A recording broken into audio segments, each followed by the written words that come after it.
আমাদের প্রেমের কথা চ্যানেলটির সকল প্রকারের পাঠ গল্প দেখতে আমাদের চ্যানেলটি সাবস্ক্রাইব করে পাশে থাকা বেল আইকনে ক্লিক করুন। সোফায় গুটিয়ে বসে আছে সুবেদার মা। আঁচলে মুখ ঢেকে কেঁদে যাচ্ছেন অনেকক্ষণ যাবৎ। ছেলে মিশনে যাচ্ছে, তাও আবার এমন হুট করে। মায়ের মন সন্তান হারানোর ভয়ে জেগে বসেছে বিনা অনুমতিতে। কয়েক দফা চিৎকার চেঁচামেচি রাগারাগি করে নিরুপায় হয়ে এখন নীরবে কাঁদছে ভদ্রমহিলা। ছেলেকে আটকানোর কোনো উপায় নেই, তাই এই অসাহিত্যের কান্না কাঁদছে। বসার ঘর সংলগ্ন একটা দেওয়ালের অপর পাশে ডাইনিং টেবিলের কাছে দাঁড়িয়ে নীরবে ছুরি দিয়ে বেগুন কাটছে নমিতা। মা ছেলের সকল কথা এতক্ষণ ধরে শুনেছি, পরিপ্রেক্ষিতে তাকে বেশ প্রতিক্রিয়াহীন দেখা গেল। মায়ের কোলে মাথা রেখে শুয়ে থাকা সুবেদার তপ্ত শ্বাস ফেলে উঠে বসে।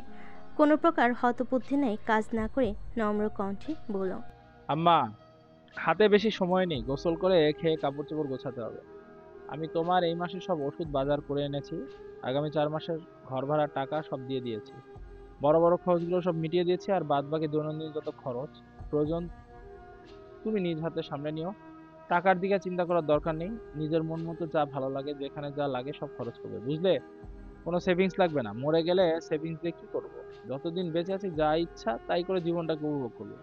একা একা মন খারাপ হলে তোমার শখের পুত্রবধূ তো আছেই, তাকে দিয়ে সাজুগুজু করে বেরিয়ে পড়বে, পুরো এলাকা টহল দেবে, রেস্টুরেন্টে খাবে দাবে, শপিং করবে, ফুর্তি করবে, বুঝেছো? সুবেদার মা অশ্রুসিক্ত নয়নে খ্যাপা দৃষ্টিতে তাকায় ছেলের দিকে।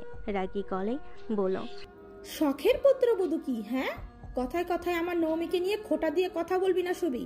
তোর থেকে ও হাজার গুণে ভালো। আমার কথা কত চিন্তা করে, যা তুইও করিস না। করলে তো আর এই বুড়ো মাকে রেখে দূর দেশে জীবন বাজে নিয়ে চলে যেতে পারতি না। সুবেদার মলিন হাসলো মায়ের কথায়। সে মায়ের চোখের পানি মুছিয়ে দিতে গেলে সুবেদার মা জামটা মারল রাগান্বিত দৃষ্টিতে তাকিয়ে। সুবেদার গা দুলিয়ে হেসে উঠল, জোরপূর্বক মায়ের চোখের পানি মুছিয়ে দিয়ে আদুরে গলায় বলল, এত রাগ করো না আম্মা, তুমি ছাড়া আমার আর কে আছে বলো? সুখ দুঃখ সবটা তুমি জুড়ে। যাওয়ার সময় এমন রাগ দেখিও না। সুবেদারের মা আর রাগ দেখাতে পারল না। সে প্রবল মাতৃস্নেহের সাথে বুকে টেনে নেয় ছেলেকে, মাথায় হাত বুলিয়ে দিয়ে বলে, নিজের খেয়াল রাখবি বাবা, ঠিক সময় মতো খাবার খাবি, রোদে কম যাবি। আমি ক্যাপ দিয়ে দেব, ওটা পরে রোদে যাবি। বেশি বেশি পানি খাবি, নিজের শরীরের যত্ন নিস। মনে রাখবি, এখন আর তুই একা না, তোর স্ত্রী আছে। এই বুড়ো মাটাকেও মনে রাখিস। নমির ওপর দিয়ে কি যাবে বল? বিয়ের কটা দিন হলো, এর মাঝেই স্বামী দূরে চলে যাচ্ছে। ওর কথা চিন্তা করে হলেও নিজের খেয়াল রাখিস। মেয়েটা তোকে অনেক ভালোবাসে রে। সুবেদার নীরবে মাথা নাড়ল শুধু। মিলান মুখটিতে অব্যক্ত এক বেদনা জেঁকে বসেছে। সত্যই তো অনুভব করতে পারছিল কারোর থেকে দূরত্ব তাকে অস্থির করে তোলে। কারো ফাজলামো দুস্তামি না দেখলে তার মন ভয় না। সে উঠে দাঁড়ায়, পরনের খাকি পোশাকের গলার কাছে বোতাম খুলতে খুলতে এলোমেলো দৃষ্টিতে খুঁজে বেড়াই কাউকে। আজ তো ডিউটি নেই, ঘরে তো থাকার কথা। অলস পায়ে খুঁজতে খুঁজতে ডাইনিং রুমে গিয়ে কাঙ্ক্ষিত মানুষটিকে খুঁজে পেল। স্বচ্ছ টলমলে দৃষ্টি মেলে যেতে সুবেদার বোকা বোকা হেসে পানির চোখ দেখিয়ে বলল, পানি পান করতে এসেছি। নমিতা এক পলক শান্ত দৃষ্টিতে তাকিয়ে আবার নত মস্তকে নিজের কাজে মগ্ন হলো। সুবেদার আর চোখে তাকাতে তাকাতে পানির গ্লাস হাতে নেয়। গতকাল রাতে উষ্ণ আলিঙ্গনে দুজনে আরামে ঘুমালেও সকালে উঠে পুনরায় সেই অদেখা করা, কথা না বলা পিশাচিনী তাণ্ডব না করে নম্রভদ্র নমিতার মতোই আচরণ করেছে। সেও ঘাটাঘাটি করার সুযোগ পায়নি। সকাল সকাল সেনানিবাসে চলে যেতে হয়। জেনারেল এনামের ষড়যন্ত্রের শিকার হয়েই মেজর দর্পণ, সে দিলজার এবং জরপুল তাদের প্রত্যেককেই এই মিশনে যেতে হচ্ছে। বিষয়টা তাদের জন্য আচমকা হলেও এই মিশনের জন্য বাংলাদেশ সেনাবাহিনীরা আরও 5 মাস আগে থেকে ব্যাটালিয়ন ফোর্স তৈরি করেছিল, যেখানে তাদের নাম দিয়ে দেয় প্রাক্তন সেনাপ্রধান। দুর্ভাগ্যক্রমে যোগ্যতা, চতুরতা, বুদ্ধিমত্তা, অকুতোভয় সমীক্ষা হয়ে তাদের প্রত্যেককে সিলেক্ট করে নেয়। ভেবেছিল তার মিশনে যাওয়ার কথা শুনে পিশাচিনী চমকে যাবে, ফের কোনো তাণ্ডব শুরু করবে তাকে আটকানোর জন্য। কিন্তু নমিতাকে এমন নির্লিপ্ত দেখে সুবেদারের মন খারাপ হয়ে গেল। তবুও ঠুনকো এই মন খারাপ গ্রাস করতে পারল না তাকে। কোনো পিশাচিনী এসে তার মন খারাপ করে দিবে, সেটা সে কদাপি মেনে নিতে পারে না। তাই তো পুনরায় নিজে ব্যতিক্রমী ব্যক্তিত্বে ফিরে আসলো। নমিতার দিকে তেসরা দৃষ্টি ফেলে পানি ঢালতে ঢালতে বলল, মিশনে যাচ্ছি 1.5 বছরের জন্য লিবিয়াতে। দেখেছেন, আল্লাহ কখনো ভালো মানুষের খারাপ হতেই দেয় না। সে কিভাবে আমায় বাঁচিয়ে নিল পিশাচিনীর অত্যাচার থেকে। এখন আর আপনার অত্যাচার সহ্য করতে হবে না আমার।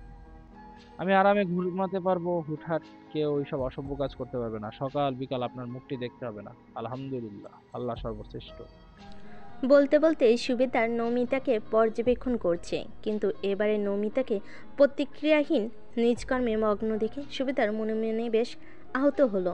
গতকাল রাতের পর থেকে অন্তত ভেবেছিল তাদের সম্পর্ক একটু স্বাভাবিকতায় আসবে, কিন্তু না। নমিতা ঘুমের ঘরে তাকে জড়িয়ে ধরেছিল। এক বুক হতাশা নিয়ে সুবেদার কচ্ছপের গতিতে নিজের ঘরে চলে যায়। ঝাপসা নিষ্পলক মনোযোগী দৃষ্টি বেগুনের দিকে এঁটে থাকলো। দৃষ্টিতে ভেসে বেড়াচ্ছে যে কারোর বিরক্তিমাখা মুখ, কানে ভেসে বেড়াচ্ছে ১.৫ বছরের জন্য সুবেদারের লিবিয়ায় চলে যাওয়ার কথা। ভাসছে সুবেদারের মাত্র বলা প্রত্যেকটি কথা। লোকটি কতটা বিরক্ত তার উপর। তার মুখ দেখতেও চায় না সে। তার করা সব কাজ সুবেদারের জন্য অত্যাচার। অদৃশ্যমান অমনোযোগিতা নমিতার মন মস্তিষ্ক জুড়ে। তাই তো বেগুনগুলোর এই দশা। বাটিতে কেটে রাখা বেগুনের সাইজগুলো বৃত্তাকার হলেও নমিতার ছুরির নিচে থাকা বেগুনগুলো ছুরির দাপটে ঝাঁঝরা হয়ে গিয়েছে। সেগুলো তাকিয়ে থেকেও নমিতার বিন্দুমাত্র খেয়াল নেই যে বেগুনগুলোকে তার গোল গোল করে কাটতে হবে। ডাইনিং টেবিলের অপর পাশে মাত্র এসে দাঁড়ানো সুবেদারের মা এক পলক বেগুনগুলো আর এক পলক নমিতার নত মুখটি দেখে পুনরায় নীরবে ডাইনিং রুম থেকে বেরিয়ে যায়। কিচ্ছুটি বলে না।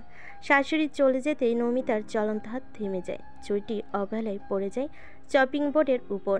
দুহাতে ডাইনিং টেবিলের উপর ভর ছেড়ে নত মস্তকে দাঁড়িয়ে থাকা নমিতার চোখ থেকে সাথে সাথে টপটপিয়ে কয়েক ফোঁটা অশ্রু গড়িয়ে পড়তে লাগলো, যেটি অতি স্বল্প সময়ে উচ্চস্বরে কান্নায় পরিণত হলো। নমিতা মুখে আঁচল চেপে ফুপিয়ে কেঁদে উঠল।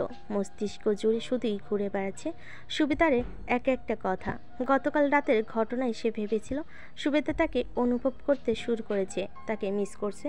ধীরে ধীরে তাদের সম্পর্কের মিষ্টতা সৃষ্টি হচ্ছে, ভালোবাসার দেখা মিলছে। কিন্তু না, সে ভুল ছিল। সুবেদারের কাছে সে কতটা বিরক্তিকর পিশাচিনী যে তার জীবনটা শোচনীয় করে রেখেছে। তার থেকে দূরে যাওয়ার জন্য মিশনে চলে যাচ্ছে। ভালোবাসাও কি অদ্ভুত ভুল ভালাইয়া এক অনুভূতি। দুদিকে দুজন একই অনুভূতি লালন করছে, তবুও কোথাও না কোথাও স্পষ্টতার অভাবে জড়তা থেকে যায়, যে জড়তা শেষ পর্যন্ত ভুল বোঝাবুঝির কারণ হয়ে দাঁড়ায়। গোসল খাওয়া শেষে সুবেদার নিজের ব্যাগ গুছাতে ছিল। নমিতা ধীরুপায়ে দরজা খুলে ঘরে ঢুকতে সুবেদার চোখ তুলে তাকায় তার দিকে। এর যাতে দুজনকে বেশ নীরব দেখা গেল। সুবেদারের ব্যাগটির দিকে এক পলক তাকিয়ে নমিতা লম্বা নিঃশ্বাস ফেলে এগিয়ে যায়। গম্ভীর গলায় বলল, আমার কিছু কথা আছে। সুবেদার কাপড় ভাঁজ করতে করতে শীতল দৃষ্টিতে তাকায় নমিতার থমথমে মুখটির দিকে। শীতল কণ্ঠে শুধায়, আপনার প্রয়োজনীয় কিছু লাগবে? লাগলে বলুন, আমি যাওয়ার আগে এনে দিয়ে যাচ্ছি যা লাগে। একজন দায়িত্বশীল স্বামী নেই আচরণে নমিতার বুকের ভেতরটা অস্থির হয়ে উঠল। তবে এটা নিতান্তই ফর্মালিটি, সেটা সে জানে। সম্পর্কের দায়বদ্ধতা থেকে তাই নিজেকে দুর্বল হতে না দিয়ে থমথমে মুখে বলল, না, কিছু লাগবে না, তবে যাওয়ার আগে আপনাকে কিছু দিতে চাইছি। সুবেদার বেশ আমোদিত হলো নমিতার কথায়। নমিতা তাকে কিছু দেবে ভালোবেসে নিশ্চয়ই। সে আগ্রহী কণ্ঠে শুধায়, কি দেবে? নমিতার মিলান হেসে থাকে সুবেদার উৎসুক মুখটির দিকে। শীতল কণ্ঠে বলল, মুক্তি। মুক্তি? কিসের থেকে? আমার থেকে, আমার অত্যাচার থেকে।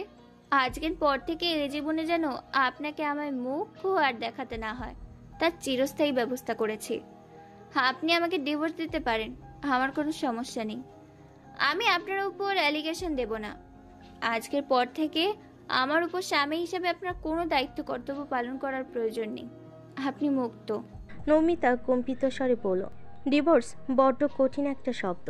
তার গলা কাঁপছে কেন? টলমলে দৃষ্টি এখনই বোধহয় অশ্রু ছেড়ে দেবে। সে দ্রুত লুকাতেই তড়িঘড়ি করে দরজার দিকে পা বাড়ায়। যেতে যেতে বলে, আপনার সিদ্ধান্ত জানিয়ে দেবেন আম্মাকে। আমি চলে যাব আজকেই। দরজা পর্যন্ত এগিয়ে গেলেও নমিতা ঘরের বাইরে পা রাখতে পারল না। হাতে সজোরে টান লাগে, এক ঝটকায় কেউ তাকে ছুঁড়ে মারল বিছানায়। ভয়ত দেহে নমিতা চোখ মুখ কুঁচকে আর্তনাদ করে উঠল। আল্লাহ! নমিতা চোখ খুলতেই চোখের সামনে ভেসে উঠল রাগান্বিত দুটো দৃষ্টি। সুবেদার রাগে ফোঁসফোঁস করছে। দু হাতের ভাঁজে ভাঁজে নমিতা দুটো হাত চেপে ধরে আছে বিছানার সাথে উগ্র চিত্রে। সে হিসিয়ে বলল, স্বামী দূরদেশে চলে যাচ্ছে অমনি আসল রূপ বেরিয়ে এসেছে, তাই না? পুরুষ মানুষ ছাড়া থাকা যাবে না, অশ্লীল মেয়ে মানুষ। আমি তো দূরে থাকবো, আপনার একা থাকতে হবে, তাই ডিভোর্স নিতে যাচ্ছেন, তাই তো? আমায় ছেড়ে অন্য কারোর ঘাড়ে চড়ে তাণ্ডব করবেন, চুমু খাবেন, বুকে মাথা জড়িয়ে রেখে ধরে ঘুমাবেন, আমার মতো অন্য কারোর সামনেও অমন শাড়ির আঁচল সরিয়ে শুয়ে থাকবেন। বিশ্বাস করুন, আমি যতদিন বেঁচে আছি আপনার এই মনোভাব কোনোদিন পূর্ণ হবে না, আমি হতে দেব না। নমিতা হতভম্ব হয়ে গেল সুবেদারের কথায়, কপাল কুঁচকে বলল, পাগল লোক, এসব কি বলছেন? হ্যাঁ, বুঝতে পারছেন না তাই তো? পারবেন কি করে? আপনার পরিকল্পনা ধরে ফেলেছি যে। সুবেদার ক্ষিপ্ত কণ্ঠে বলল। নমিতা দাঁত কিরমির করে উঠল, চিবিয়ে চিবিয়ে বলল, ওহ তাই? আমি কি পরিকল্পনা করেছি? এই যে আমি গেলে অন্য কারোর গলায় ঝুলে তাণ্ডব করবেন। নমিতার চোখের কানিশ বেয়ে কয়েক ফোঁটা অশ্রু গড়িয়ে পড়তে লাগলো। লোকটা তো কখনোই তাকে বুঝলো না। সে ফ্যাঁস ফ্যাঁসে গলায় বলল, আপনি ঠিক বলেছেন, একদম ঠিক বলেছেন। আমি এটাই চাইছি। আসলে আমি এতদিন ভুল ছিলাম, বোকা ছিলাম। যেই ভুল বোকামি এখন শুধরে দিতে চাইছি। এই যে একতরফা ভালোবাসা, আশা ভরসা নিয়ে এতদিন আপনার পিছু পিছু ঘুরেছি, ভেবেছিলাম এভাবে আপনাকে জ্বালাতে জ্বালাতে একদিন আপনার মনে জায়গা করে নেব। কিন্তু দেখুন, দিন শেষে আমি ব্যর্থ। আপনি তো কখনো বোঝার চেষ্টাই করেননি আমাকে। আমার প্রত্যেকটা কাজকর্মে আপনার জন্য সুপ্ত ভালোবাসা ছিল। কখনো বোঝার চেষ্টা করেননি একটা মেয়ে কেন আপনার পিছু পিছু এত ঘুরঘুর করছে। আপনার কাছে তো আমি বিরক্তিকর এক পিশাচিনী, যার মুখও আপনি দেখতে চান না। তাই আজ আমি আমার ভুল বুঝতে পেরে সঠিক সিদ্ধান্তটা নিয়েছি। আমি ব্যর্থ আপনার মনে জায়গা করে নিতে। আপনি মুক্ত আজ থেকে, আর কোনো দিন এই বিরক্তিকর মুখটি দেখতে হবে না আপনাকে। নমিতা বদ্ধ নেত্রে ফুপিয়ে কাঁদতে লাগলো। নিমিষেই সুবেদারের বক্ষ জুড়ে ফুরফুরে এক প্রেমময় দোলা দিয়ে গেল। তার রাগি রাগি মুখটিতে প্রগাঢ় হাসি ফুটে উঠল নমিতার কান্নারত মুখটি দেখে। নমিতা তাকে ভালোবাসে, তার মনে জায়গা করতে চায়, তার জন্য এতদিন এগুলো করত। সে নিষ্পলক তাকিয়ে তাকিয়ে দেখে কান্নারত মুখটিকে। নমিতা কান্না থামে, জোরপূর্বক সুবেদারকে সরিয়ে ওঠার চেষ্টা করতে সুবেদার আরও দৃঢ়ভাবে তাকে চেপে রাখে বিছানার সাথে। নমিতা হাঁসফাঁস করে উঠল, নাকে নাক ঠেকে যাওয়ায় সবেকে চোখ বন্ধ করে নেত্র একে অপরের উষ্ণ নিঃশ্বাস ছারখার করে দিল দুজনের ক্ষীণ সংযম। নমিতা মিনমিনিয়ে স্বরে বলল, সরুন। বশীভূত সুবেদার সরে না, বরং নৈকট্য আরও বাড়ায়, ধিমি কণ্ঠে শুধায়, ভালোবাসেন? নমিতা চকিতে চোখ মেলে তাকায়। খোঁচা খোঁচা দাড়ি, ঘর্ষণ, পুরশালী গন্ধ, পুরশালী ছোঁয়া, বদনে তার মৃদু কম্পন সৃষ্টি হলো। সর্বদা দুষ্টেমি চলে, কাছাকাছি যাওয়ার অভ্যস্ত থাকায় আজকের এহেন নৈকট্য তার সহ্যসীমার বাইরে। সে পুনরায় ঠাটিয়ে চোখ বন্ধ করে নেয়, মিনমিন করে শুধায়, কি বলছেন? ভালোবাসেন? ভালোবাসি বলে বোঝাতে হবে? এমনি বোঝা যায় না। আমি কি হিউম্যান সাইকোলজি নিয়ে পড়াশোনা করেছি নাকি জ্যোতির্বিদ্যা নিয়ে চর্চা করেছি যে আপনার মনের কথা বুঝে যাব? যাদের মধ্যে ভালোবাসা থাকে তারা এমনিই বোঝা যায়, বলে বোঝাতে হয় না। নমিতা মলিন কণ্ঠে বলল। সুবেদার মোটেও বিশ্বাসী নয় এসব কাব্যিক কথায়। তার নমিতার স্বীকারোক্তি চাই। সে পুনরায় আবার জিজ্ঞেস করল, ভালোবাসে? ভালোবাসলে কি করবেন? একটা চুমু খাবো? সচ্ছল স্বীকারোক্তিতে ভরকে যায় নমিতা, হাঁসফাঁস করে উঠে বলল, এসব কি বলছেন? সরুন আমার উপর থেকে। নমিতা, আমাদের সম্পর্কটাকে কি একটা সুযোগ দেওয়া যায় না? আমাদের মধ্যে হয়তো এখনো ভালোবাসা তৈরি হয়নি নমিতা, কিন্তু ইদানিং আমি আপনাকে খুব মিস করছি। আপনার দুষ্টুমি ফাজলাম আমার ভালো লাগে।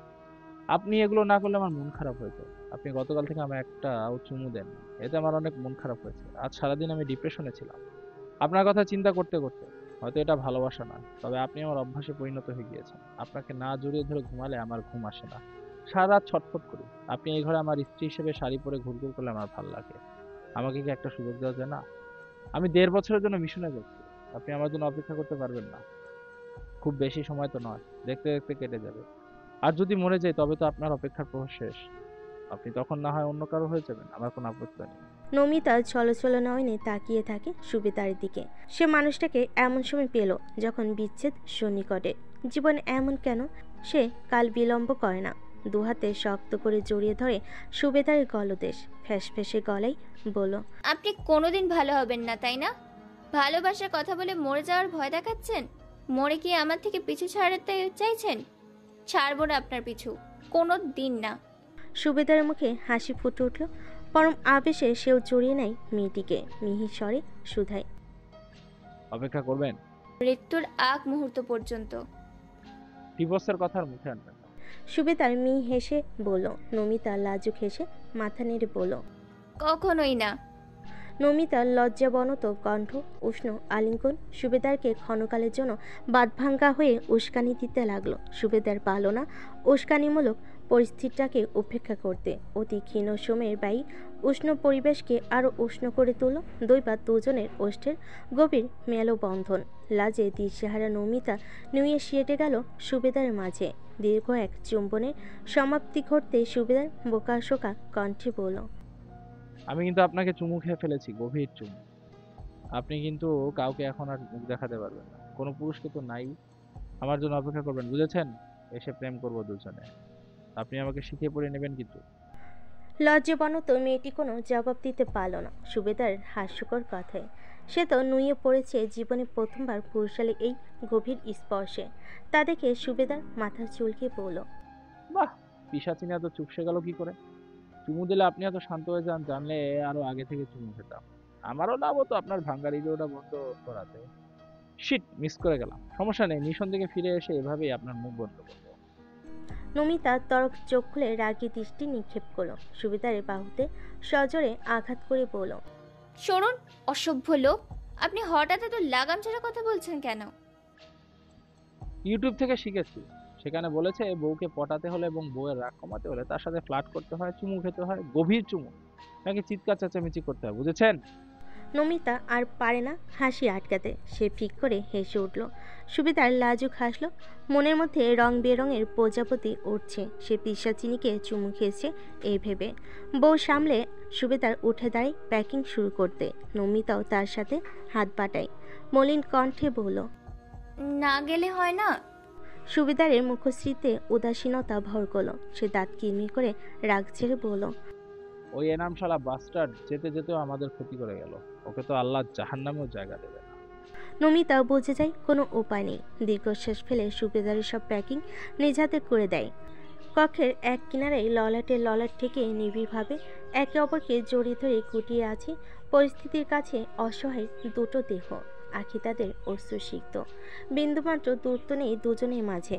দূরত্ব তৈরি হতে চাইলেও সিয়াসা নিজের সবটুকু দিয়ে নিজের সাথে আঁকড়ে ধরেছে শক্তপোক্ত সুবিশাল দেহটিকে। কিন্তু সুবিশাল দেহটি যেমন সিয়াসার ধর্তব্যের বাইরে, তেমনি আজকের পরিস্থিতিও সিয়াসার ধর্তব্যের বাইরে। আর মাত্র 1 ঘন্টা ভাবতেই ডুকরে কেঁদে উঠল মেয়েটি। দুহাতে জড়িয়ে ধরা পুরুষালী গলদেশের বাঁধন আরও দৃঢ় হয়ে যায়। একটু প্রচেষ্টা যেন সময় না ফুরিয়ে যায়, এই মানুষটি তার কাছে দূরে সরে না যায়। সিয়াসাকে একটু স্বাভাবিক হতে দেখে দর্পণ ধীরে ধীরে সরে আসে তার থেকে। তৎক্ষণাৎ গলদেশের বাঁধন অসহনীয় দৃঢ় হয়ে গেল। মেয়েটি ফুপিয়ে ওঠে, ফিসফিসে অনুনয় করে বলল, প্লিজ প্লিজ প্লিজ, আর মাত্র 1 ঘন্টা দর্পণ, প্লিজ। বলিষ্ঠ দুহাতের আজলায় নারী দেহটি কুণ্ডিয়ে পাকিয়ে বসে আছে দর্পণে গলা জড়িয়ে ধরে। দর্পণ ক্লান্ত উদাসীন দৃষ্টিতে দেখে যায় আটকানো তীব্র প্রচেষ্টারত নারীটি বিধ্বস্ত অবিন্যস্ত মুখশ্রীটির দিকে তাকায়। চোখ ফুলে উঠেছে কাঁদতে কাঁদতে। শারীরিক দুর্বলতায় শরীর বারংবার ছেড়ে দিচ্ছে। চোখ নিভু নিভু হয়ে আসছে। চোখ মেলে রাখতে পারছে না, তবুও একটাবারের জন্য চোখ বন্ধ করে না, যেন চোখ বন্ধ করলে সে হারিয়ে যাবে। দর্পণের আজও স্পষ্ট মনে আছে সেনানিবাসের রানওয়ের পাশের ছোট্ট টিলাটির উপর প্রথম দেখা সেই ছিয়াশাকে। প্রাণবন্ত হাস্যোজ্জ্বল চটপটে সেই মেয়েটির সাথে এই মেয়েটির বিরল পার্থক্য। সেই মেয়েটির জীবনে দুঃখ নামক শব্দ ছিল না, ছিল শুধু আনন্দ, সুখ, প্রাণবন্ত হাসি। কিন্তু তার সাথে জন্মের পর থেকে এই মেয়েটির জীবনে নিত্যদিনের সঙ্গী দুঃখ, কান্না, বিচ্ছেদের বেদনা। দর্পণ আজ ভেঙে চুরে একাকার। আজকের জন্য সেই কাঠখোট্টা মেজরটি যেন কোথাও হারিয়ে গেছে। সময় ফুরিয়ে এসেছে। বাম পকেটের ফোনটি বারবার ভাইব্রেট করে জানান দিচ্ছে তাকে এখন উঠতেই হবে। পুরুষালীর সরু চোখ দুটো দিয়ে 2 ফোঁটা পানি গড়িয়ে পড়ল। সে জোরপূর্বক সিয়াসাকে নিজে থেকে ছাড়িয়ে নিতে চায়। সিয়াসা ডুকরে কেঁদে উঠল দর্পণের সাথে, শক্তিতে না পেরে। আনারত চোখে জল শক্ত করে নিজের সকল অনুভূতিকে উপেক্ষা করে দর্পণ সিয়াসাকে কোলে তুলে উঠে দাঁড়ায়। সিয়াসা দর্পণের দিকে আকুতি ভরা দৃষ্টিতে তাকিয়ে তার টি শার্ট খামচে ধরে আকুতি ভরা কণ্ঠে বলল, আর একটু প্লিজ দর্পণ, 5 মিনিট আর বলবো না প্লিজ। দর্পণ আর একবারও তাকায় না ওই মায়া ভরা কান্নারত মুখটির দিকে। কর্ণকুহরে নেয় না আকুতি ভরা ওই কণ্ঠ। বিগত 2 ঘন্টা যাবৎ আরেকটু করেই এখন বাজে 5টা। তার হাতে আর সময় নেই। প্যাকিং করতে হবে। সেনানিবাসে কিছু কাগজপত্রের কাজ রয়েছে, সেগুলো গুছিয়ে নিয়ে তারপর ঢাকায় গিয়ে সকল সোলজারদের লাস্টবার চেকিং করতে হবে তাকে। তারপর সবাইকে ফ্লাইটের উদ্দেশ্যে রওনা হতে হবে। অনেক কাজ। দর্পণকে নির্বিকার অনুভূতিহীন কঠোরতার প্রলেপে আচ্ছাদিত হতে দেখে সিয়াসার ছটফটে দেহ মিলান হয়ে আসলো। পাথর বনে গেল সে। দর্পণ তাকে বিছানায় শুয়ে দিয়ে চোখে চোখ না রেখে থমথমে গলায় বলল। সিয়াসা নিরুত্তর চুপ করে শুধু তাকিয়ে থাকে দৃষ্টি চুরি করা লৌহ প্রলোপনের লোকটির দিকে। তাকে শুয়ে দিয়ে দর্পণ গটগট করে ওয়াশরুমে চলে যায়। সশব্দে দরজা লাগিয়ে একে বেসিনের ট্যাপ শাওয়ার সবগুলো ছেড়ে দেয়। পানির শব্দে তখন মুখরিত বাথরুম জুড়ে। দর্পণ ধীর পায়ে এসে দাঁড়ায় বেসিনের সামনে। সাথে সাথে পুরুষালী গাম্ভীর্যতা ভেঙে যায়। বেসিন আঁকড়ে শব্দ করে কেঁদে উঠল দর্পণ। কান্নার শব্দে তার আর্তনাদ মুহূর্তেই বাথরুমের পরিবেশটা ছমছমে হয়ে উঠল। দর্পণ আর্তনাদের সুরে বিড়বিড় করতে লাগলো।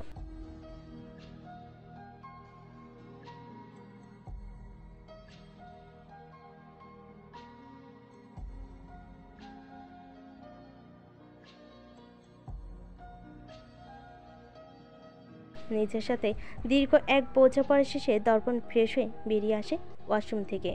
বের হতেই একজোড়া টলমলে দৃষ্টি মিলে যায়। দর্পণ সন্তপনে নিজের দৃষ্টি সরিয়ে নেয়। ব্যস্ত গতিতে পুরো ঘরের কাজ পরিষ্কার করে ঝাড়ু দিয়ে পুনরায় ভ্যাকিউম করলো যেন কোনো ক্ষুদ্র কাচের টুকরো না থেকে যায়। পরিষ্কার করে কাভার থেকে নিজের প্রয়োজনীয় সব কিছু বের করে দ্রুত হাতে সেগুলো ট্রলিতে ঢুকিয়ে নেয়। বেছে বেছে সিয়াসার পছন্দের টি শার্টগুলো নিয়ে গেল। আজ আর টিয়াসা রাগ দেখালো না, হামলে পড়লো না টি শার্টের জন্য। নিজের সব কাজ শেষ করে দর্পণ সেন্টার টেবিল থেকে তেলের বোতল চিরুনি নিয়ে বিছানার কাছে এসে দাঁড়িয়ে নিস্তেজ নিশার সিয়াসাকে উঠিয়ে বসিয়ে দেয় নিজের সাথে হেলান দিয়ে। নীরবে পুরো মাথায় তেল দিয়ে দিতে লাগলো। বিয়ের পর থেকে সেই তেল দিয়ে দেয়। সপ্তাহে 2 দিন তেল দিয়ে দেয়। তাতে মেয়েটির গড়িমসি শেষ থাকে না। তাকে এক দফা যুদ্ধ করে তেল দিয়ে দিতে হয়। তাই আজ শেষবারের মতো তেল দিয়ে দিচ্ছে, নয়তো দেখা যাবে আগামী 1 মাসে আর তেল দেবে না। মাথায় চুপচেপে তেল দিয়ে একটা খোপা করে দেয় দর্পণ। বিরক্তিকর তেল দিয়ে দেওয়ার আজ আর সিয়াসা রাগলো না, বায়না করলো না। তার কোনো বায়না লোকটি শুনবে না, তাই আর কখনো সে বায়নাও করবে না। সিয়াসাকে তেল দিয়ে দর্পণ ইউনিফর্ম পরে নেয়। হাতে ঘড়িটা পড়তে পড়তে সশব্দে কলিং বেল বেজে উঠল। দর্পণ ঘড়ির দিকে তাকায়। 6টা বেজে গিয়েছে। বুক ভরা শ্বাস নিয়ে সে টলি হাতে লম্বা পা ফেলে দরজার দিকে পা বাড়ায়। সিয়াসা তখনও নিস্তেজ তাকিয়ে থাকে দরজা পানে, কিচ্ছুটি বলে না। দর্পণ দরজা খুলতেই চৌধুরী পরিবারের সকলের মুখটি ভেসে উঠল। দর্পণ মিলান হাসলো তাদের দেখে। মিনালকে কোলে নিয়ে সাইফ থমথমে মুখে ঘরে ঢুকলো। তার পিছু পিছু আশফাক আহমেদ আশরাফও ভেতরে ঢোকে। বাড়িতে আসার আগে তাদের সাথে দেখা করে এসেছিল দর্পণ। সাইফ থমথমে মুখে ঘরে ঢুকলো। তার পিছু পিছু আশফাক আহমেদ আশরাফও ঢোকে।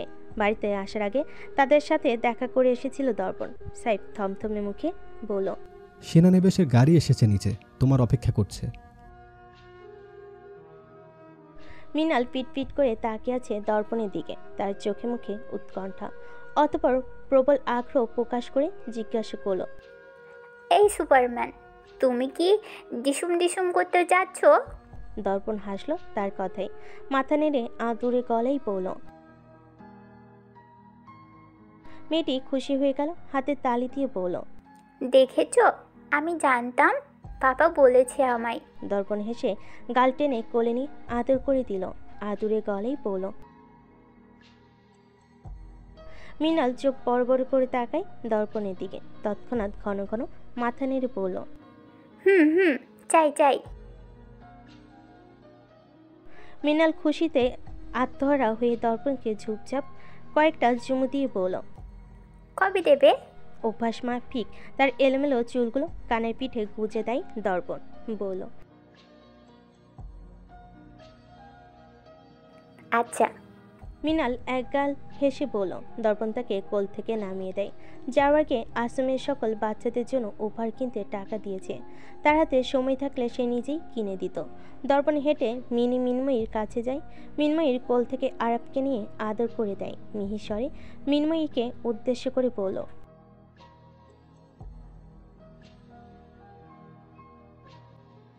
মিনময়ী মলিন মুখে মাথা নাড়ল। তারা সকলে জানে সিয়াশার প্রেগনেন্সির কথা। সিয়াশা যখন জানতে পেরেছে সবার প্রথমে তাদেরকেই বলেছে। সন্তানের আগমনী বার্তা আর স্বামীর থেকে বিচ্ছেদের বার্তা একই সাথে পাওয়া মেয়েটির কী অবস্থা তা তারা আন্দাজা করতে পারছে না। দর্পণ আরাবকে মিনময়ীর কোলে দিয়ে সাইফ আশফাক আহমেদের সাথে আলিঙ্গন করল। তারা দুজনেই এই পরিস্থিতির সাথে পরিচিত থাকলেও দর্পণের আজকের পরিস্থিতি থেকে একদম ভিন্ন ছিল তাদের পরিস্থিতি। দর্পণ প্রত্যেকের সাথে বিদায় নিয়ে মৃদু হেসে বলল,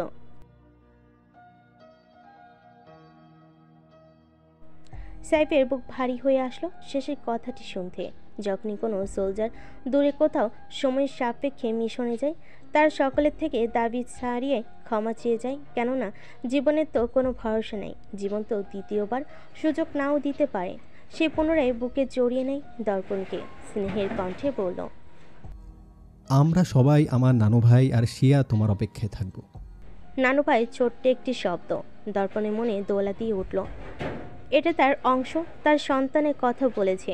সে বাবা হচ্ছে, অথচ পোড়া কপাল তার সাথে আদৌ এ জীবনে আর দেখা হবে কিনা তার বাবার সাথে সন্দেহ। সন্তানের আগমনী বার্তা শোনার পর থেকেই মনে বারংবার শুধু একটা প্রশ্নই উঠে বসেছে, জীবন তাকে দ্বিতীয়বার সুযোগ দেবে তো? সময় ফুরিয়ে আসছে। দর্পণ ব্যস্ত গতিতে লিভিং রুমের বারান্দা থেকে লিলিকে নিয়ে এসে আশরাফের সামনে দাঁড়ায়। লিলিকে তার দিকে এগিয়ে দিয়ে মৃদু হেসে বলল, দর্পণের শেষের কথায় অবর্ণনীয় ক্লেশের আভাস ঠিক ধরতে পারল আশরাফ। সে আলতো হাতে জড়িয়ে ধরে দর্পণকে, পিঠে চাপড় মেরে বলল, আপনার সঙ্গ কাউকে কখনো অসুখী করে না, বরং আপনাকে হারিয়ে ফেলার ভয় জাগায় অন্তরালে। আপনি এতটা প্রিয়, ভালোবাসা তাদের কাছে। এমন কথা আর কখনো বলবেন না। আমরা সকলে অপেক্ষায় থাকবো আপনার। দর্পণ মিলান হাসল অস্পষ্ট স্বরে কয়েকবার আওড়ায়। মেজ দর্পণ এহসানের সন্তান, তার সন্তান। সে বাবা হবে। বাবা ডাকটিতেই কত সুখ। সে যখন পৃথিবীতে আসবে তখন কেমন সুখ অনুভূত হবে। লাগাতার ফোন, গাড়ির হর্ন দর্পণকে জানিয়ে দিচ্ছে তার সময় শেষ। ট্রলির হাতলে হাত দিয়েও দর্পণ পা বাড়াতে গিয়েও পারল না। ভেবেছিল শেষবার ফিরে তাকাবে না ওই কান্নারত মুখটির দিকে, শুনবে না ওই আকুতি ভরা কণ্ঠ। কিন্তু কোনো কিছুর জবাব পেল না দর্পণ। পা দুটো স্বয়ংক্রিয়ভাবে কাঙ্ক্ষিত কক্ষের দিকে ছুটে চলে যাচ্ছে। ওখানে যে তার সিয়া আছে, তার ছোট্ট একটা সন্তান রয়েছে। তড়িৎ গতিতে দর্পণ টলি ছেড়ে লম্বা লম্বা পা ফেলে নিজের ঘরে ঢুকে যায়। দরজার দিকে অনিমেষ অনুভূতিহীন দৃষ্টিতে তাকিয়েছিল সিয়াশা। কাঙ্ক্ষিত মানুষটিকে দেখতে তার আর ভাষা চোখ দুটোতে চিরচেনা সেই অশ্রু ভর করল। দর্পণ সোজা বিছানার কাছে সিয়াশার সামনে হাঁটু গেড়ে বসে। বিধ্বস্ত পুরো মুখটিতে হাত বুলিয়ে দীর্ঘ সময় নিয়ে কপালে ঠোঁট ছুঁয়ে দেয়। সিয়াশা চোখ বন্ধ করে নেয়। চোখে কানিস পেয়ে অনর্গল অশ্রু গড়িয়ে পড়ছে। পুরুষালী রুক্ষ ওষ্ঠাদ্বয় একে একে ছুঁয়ে গেল সিয়াশার পুরো মুখশ্রী। তবে সময় সাপেক্ষ ছিল দুটো ওষ্ঠের মিলন। সাময়িক রাগ, বিচ্ছেদের বেদনা ফিকে পড়ল গভীর ওই স্পর্শের কাছে। সিয়াশা মত্ত হতে চেয়েও পারে না। দর্পণ সরে যায়। অচিরে দর্পণের চোখ দুটো পুনরায় অনুভূতির কাছে হার মানতে লাগলো। ঘন ঘন নিঃশ্বাস ফেলে নিজেকে সামলে নেয় দর্পণ। মিহি স্বরে বলল,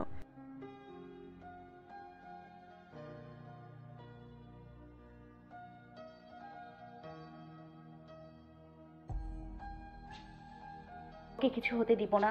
ও সুস্থ সবল পৃথিবীতে আসবে আর বাবার জন্য অপেক্ষা করবে। আর তার বাবাকে তার অপেক্ষার অবসান ঘটিয়ে সুস্থ সবল তার কাছে ফিরে আসতেই হবে। আসবে তো? দর্পণের থমথমে মুখশ্রীতে মৃদু হাসি ফুটে উঠল। মাথা নেড়ে বলল, বলেই দর্পণ সিয়াশার উদরের কাপড় সরিয়ে পরম স্নেহের সাথে সেথায় আলতো ঠোঁট ছুঁয়ে দেয়। এতটুকুই এখন তার সামর্থ্যের মাঝে রয়েছে। দর্পণের চোখ থেকে টপটপিয়ে কয়েক ফোঁটা অশ্রু গড়িয়ে পড়ল সিয়াশার উদরে। দর্পণ দীর্ঘ সময় নিয়ে সন্তানকে আদর করে দিয়ে হাত বুলিয়ে দিয়ে বলল,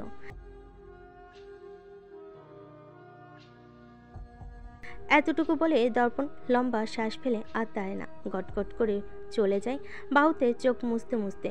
একবারও পিছু ফিরে তাকায় না। পরিবার যে মস্ত বড় পিছু টান, আর ফেলে যাওয়া গর্ভবতী স্ত্রী। সে গলা কাটা মুরগির মতো ছটফট করতে করতে একটা সময় হাউমাউ করে কেঁদে উঠল, মাথার চুল খামছে। দরজার সামনে দাঁড়িয়ে থাকা সাইফ ভর ছেড়ে ক্লান্ত দৃষ্টিতে তাকিয়ে তাকিয়ে দেখে যায় মেয়েকে। ভাগ্নির কান্নায় অস্থির আশা ভেতরে ঢুকতে চাইল, সাইফ ঢুকতে দেয় না। থমথমে মুখে বলল, ওকে কাঁদতে দাও, ওর কষ্ট দর্পণের উপস্থিতি ছাড়া কমবে না, যেটা তোমার পক্ষে অসম্ভব। তাই ওকে কোনো সান্ত্বনা দিয়ে ওর কষ্ট আর বাড়িয়ে দিও না।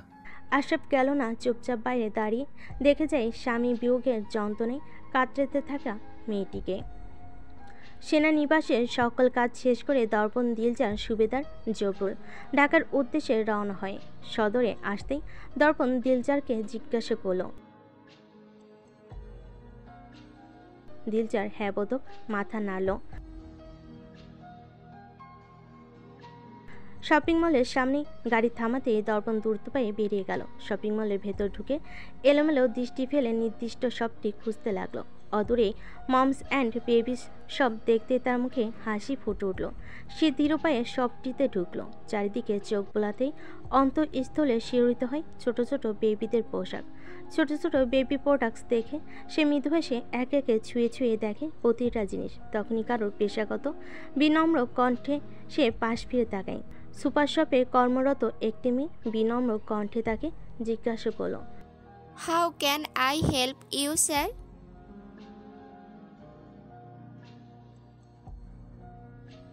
Sure sir. এই লিস্টে কেমন সেই সব জিনিস রয়েছে যা প্রেগন্যান্সিতে একজন মায়ের প্রয়োজন হয়?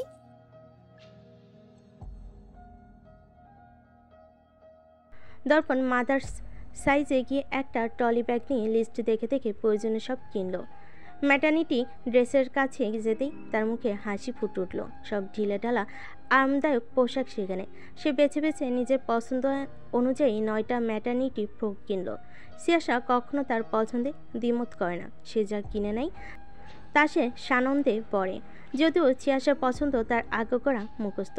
সে এক ঝাঁক চকলেট কিনল, ওটস চকোস আচার কিনল। শুনেছে এ সময় মেয়েদের নাকি টক খেতে ইচ্ছে করে। সিয়াসারও তো করবে। সিয়াসার জন্য প্রয়োজনীয় সব কিছু কিনে সে বেবিদের সাইডে যায়। সেখানে যেতেই তার চোখ ধা দিয়ে যায় এত সুন্দর সুন্দর কিউট কিউট জিনিস। তার ইচ্ছে করছে সব কিনে নিতে। সে নিজের ইচ্ছাকে দমায়। ঘুরে ঘুরে সব দেখে দেখে দুটো ছোট ছোট পান্ডা আকৃতির ফিডার কিনল। তোয়ালে ছোট ছোট দুজোড়া জুতা কিনল। ছোট ছোট জুতোগুলো হাতে নিতে দর্পণ এক একা হো করে হেসে উঠল। তার একটা আঙ্গুলের থেকেও ছোট জুতো চাই। বাকি ক্রেতারা হাঁ করে তাকিয়েছে দর্পণের দিকে, তবে সেদিকে দর্পণের বিন্দুমাত্র ভ্রুক্ষেপ নেই। সে বাচ্চাদের জামা কাপড়ের সাইডে গিয়ে ছোট ছোট জামাগুলো ছুঁয়ে ছুঁয়ে দেখে। সে তো জানে না তার মা আসছে নাকি বাবা আসছে, তাই সে দুটো ছেলেদের রম্পার আর দুটো মেয়েদের ফ্রক কিনল। যদিও নিউবর্ন বেবিদের সব ধরনের জামা পরানো যায়। এতটুকু কেনাকাটা করেই দর্পণের বুকটা আনন্দে সুখে ভরে উঠল। স্ত্রী সন্তানের জন্য কেনাকাটা করতে এত সুখ হলে তাদের সশরীরে লালন পালন করতে কত সুখ হবে দর্পণ জানে না, তবে জানার জন্য উদ্গ্রীব তার অন্তরস্থল। নিজের মন মতো কেনাকাটা করে দর্পণ সেগুলো ড্রাইভারের কাছে দিয়ে পাঠিয়ে দেয় সিয়াসার কাছে। এক দুর্বিষহ দিনের অবসান ঘটিয়ে দর্পণ ভোর 4:20 ফ্লাইটে ওঠার আগে সিয়াসাকে ছোট্ট একটা মেসেজ করে। মোবাইল হাতে সিয়াসা নিষ্পলক তাকিয়ে থাকে স্ক্রিনে থাকা মেসেজটির দিকে। নির্ঘুম রাত্রি যাপনের শুরু আজ থেকে। এই জীবন তাদের প্রত্যেকের জন্য, যাদের প্রিয়জন দেশের জন্য বাঁচে, পরিবারের জন্য নয়। আতঙ্কে থাকে এই বুঝি কোন দুঃসংবাদ এলো।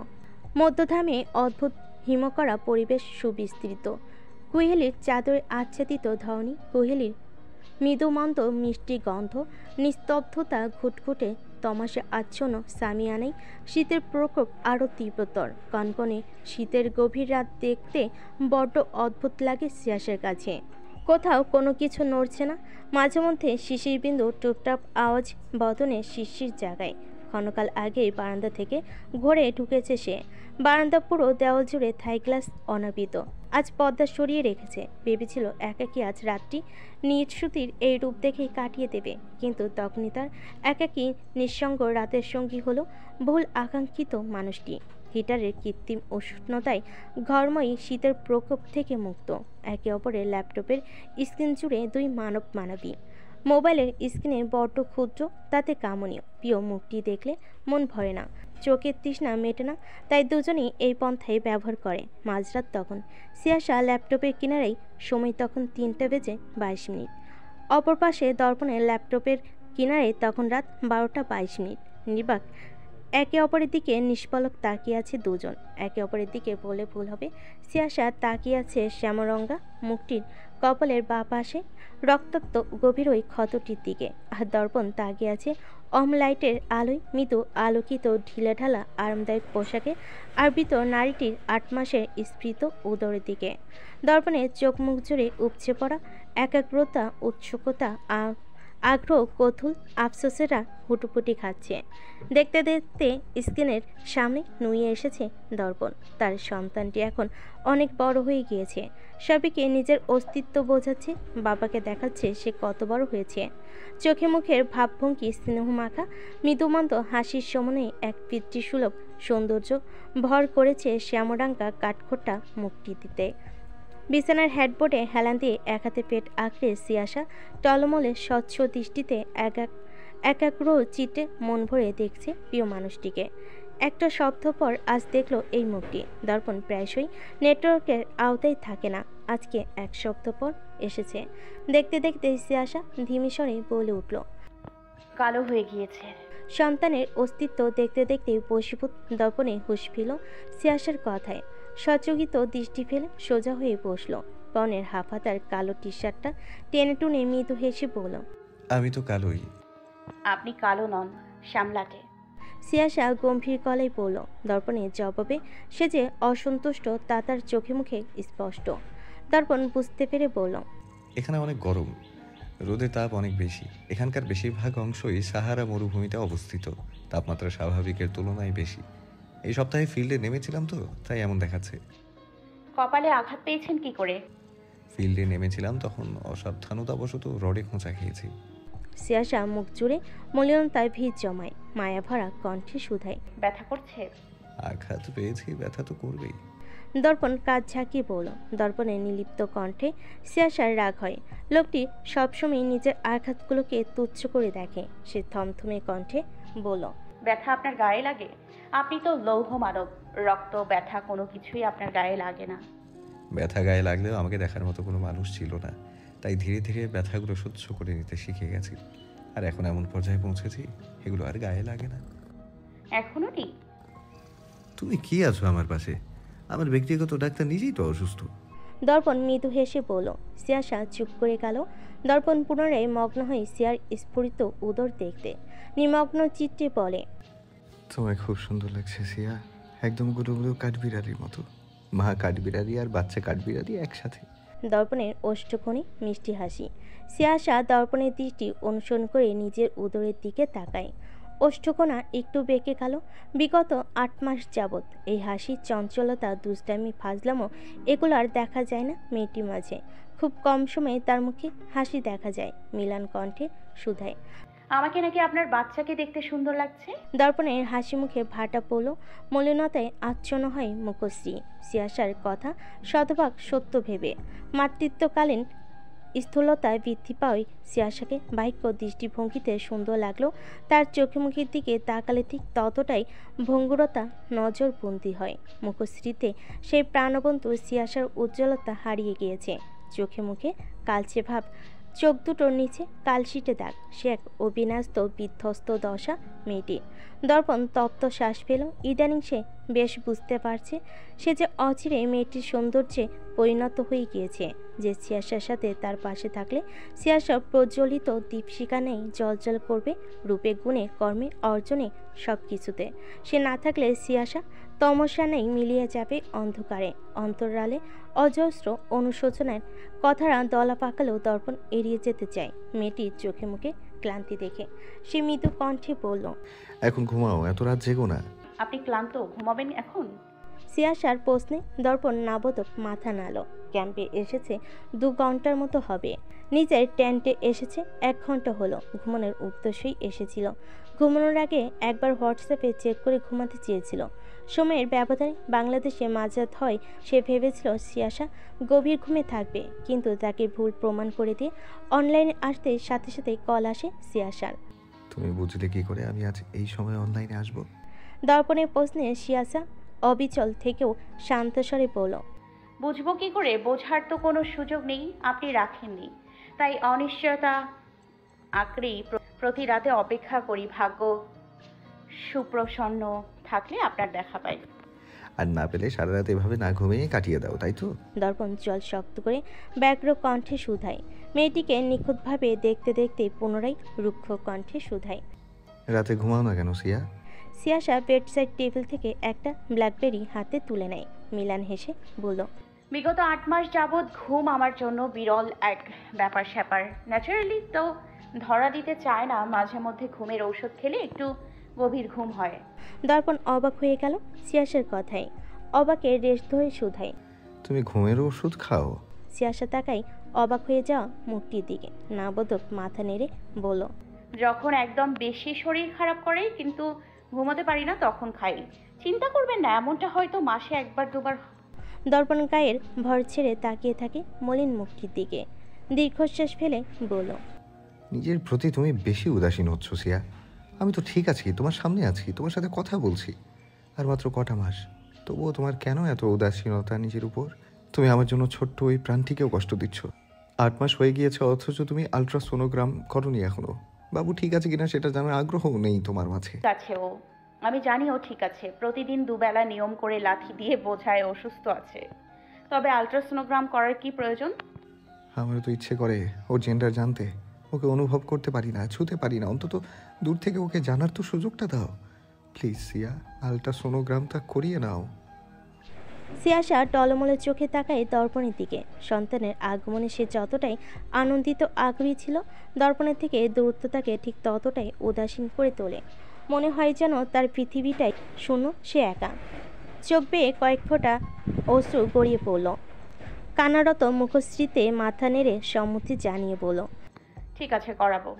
কাঁদবে না সিয়া, কাঁদলে কিন্তু ফোন রেখে দেবো। দর্পণ থমথমে কণ্ঠে বলল, রোজকার বদ অভ্যাস এটা, ফোন দিলেই শুধু কানাকাটি করবে। সিয়াসা দ্রুত হাতে চোখ মুছতে চায়, কিন্তু যতই মুছে ততই আরও দ্রুত বেগে অশ্রু গড়িয়ে পড়তে থাকে। জোরপূর্বক কান্না আটকাতে আটকাতেই একসময় আরও জোরে শব্দ করে ফুঁপিয়ে কেঁদে উঠল সে। দর্পণের থমথমে মুখটিতে ঠিকরে হাসি বেরিয়ে এলো অত্যাধিক পরিমাণে আবেগী মেয়েটিকে দেখে। ল্যাপটপের এক প্রান্তে একজন গা তুলিয়ে হাসছে, আর অপর প্রান্তে একজন ফুপিয়ে ফুপিয়ে কাঁদছে।